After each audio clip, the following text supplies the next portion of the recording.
ইসলামী জ্ঞান সাধনার এক অনন্য প্রতিষ্ঠান মদিনা ইসলামিক বিশ্ববিদ্যালয়।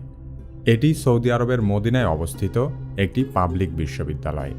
1961 সালে সৌদি সরকারের একটি রাজকীয় ফরমানের মাধ্যমে মদিনা ইসলামিক বিশ্ববিদ্যালয় প্রতিষ্ঠিত হয়েছিল। মদিনা বিশ্ববিদ্যালয়ের কলেজ অফ শরিয়াতে ইসলামিক আইন বিষয়ে পাঠদানের মাধ্যমে বিশ্ববিদ্যালয়ের কার্যক্রম শুরু হয়েছিল। বর্তমানে মদিনা বিশ্ববিদ্যালয়ে 8টি পৃথক স্কুলের অধীনে বিশ্ববিদ্যালয়ের শিক্ষা কার্যক্রম পরিচালনা করা হয়।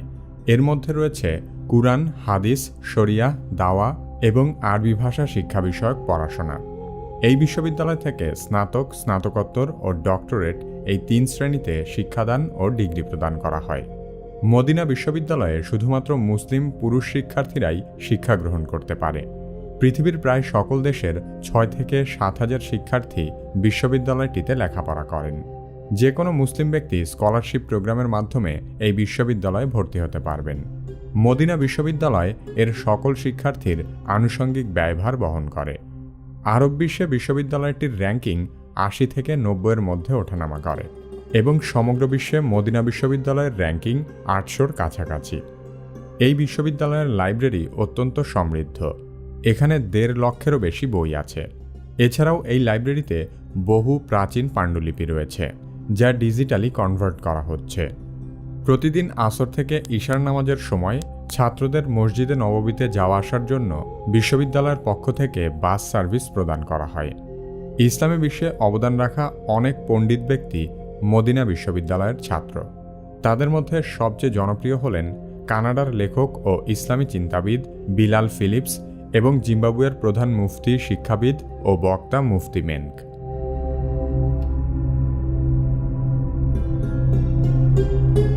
মদিনা বিশ্ববিদ্যালয় ওয়াহাবি সালাফিবাদী ধর্মতত্ত্ব প্রচার করে।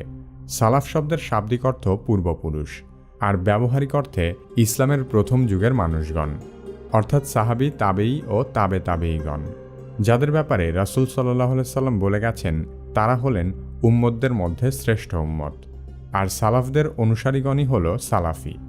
ইসলামের প্রথম 3 যুগের মানুষ ইসলামকে যেভাবে বুঝতেন আর পালন করতেন, হুবহু তাদের মতো করে ইসলাম বোঝা আর পালন করাকে সালাফিবাদ বলা হয়। অন্যদিকে ওয়াহাবি আন্দোলন হল বিশুদ্ধবাদী ইসলামী পুনর্জাগরণ।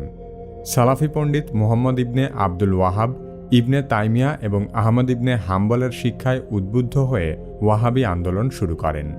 এই মতবাদে বিশ্বাসীরা ইসলামের মূলধারা থেকে বিচ্যুতদেরকে কোরআন ও হাদিসের বর্ণিত পথে ফিরিয়ে নিয়ে যেতে চায়। মদিনা বিশ্ববিদ্যালয় সালাফি ও ওয়াহাবি মতাদর্শ ধারণ করে এবং বিশ্বজুড়ে সালাফিবাদী পণ্ডিত ও প্রচারকদের পৃষ্ঠপোষকতায় গুরুত্বপূর্ণ ভূমিকা পালন করে। ইসলামী শিক্ষা প্রসারের আরেকটি বিখ্যাত প্রতিষ্ঠান মিশরের আল আজহার বিশ্ববিদ্যালয়। আল আজহার বিশ্বের দ্বিতীয় সর্বপ্রাচীন বিশ্ববিদ্যালয়। 972 সালে কুরআন এবং ইসলামী আইন শিক্ষার উদ্দেশ্যে প্রতিষ্ঠিত হলেও পরবর্তীতে ধর্মনিরপেক্ষ বহু বিষয় আল আজহার বিশ্ববিদ্যালয়ের পাঠ্যক্রমে যুক্ত হয়েছে। বিশ্বের অন্যতম শ্রেষ্ঠ বিদ্যাপীঠ আল আজহার বিশ্ববিদ্যালয় সম্পর্কে জানতে চাইলে কি কেন কিভাবে এই ভিডিওটি দেখতে পারেন। কি কেন কিভাবে চ্যানেলে আপনি নতুন হলে আমাদের অন্যান্য ভিডিওগুলোও দেখতে থাকুন। পরবর্তী ভিডিও আপলোড হওয়ার সাথে সাথে দেখতে চাইলে কি কেন কিভাবে সাবস্ক্রাইব করে বেল আইকনটিতে ক্লিক করুন।